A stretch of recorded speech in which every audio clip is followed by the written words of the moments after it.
تأتي تنظيم هذه الندوة اليوم بمدينة سيدي إفني تحت عنوان التراث المعماري للفترة الكولونيالية وسبل المحافظة عليه وتثمينه في إطار الاحتفال بشهر التراث لسنة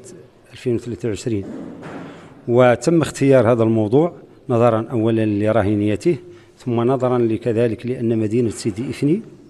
لديها من المآثر المعمارية التي تعود إلى فترة الاستعمار الإسباني بالمنطقة، والتي لا زال الكثير منها في حالة جيدة. نريد أن إلى حد ما أن نثير النقاش حول ضرورة المحافظة عليها، وضرورة تشارك وتقاسم خبرات بعض الإخوان أو بعض المدن التي يعني ساهمت أو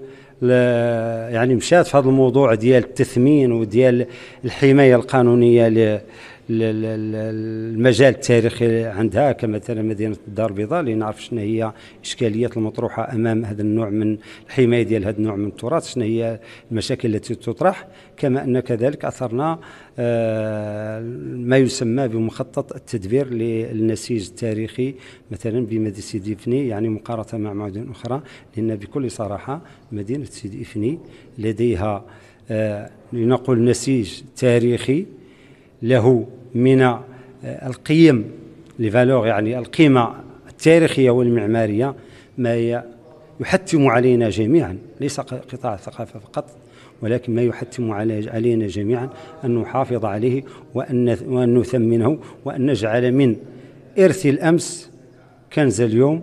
وجزء من الذاكرة لنفتخر به وليكون في مصلحة التنمية المحلية. وهذا ما نصب إليه، وهذا ما تفعل معه الحضور، خاصة السادة أعضاء المجلس مشكورين. نشكر الجميع ونتمنى التوفيق للجميع.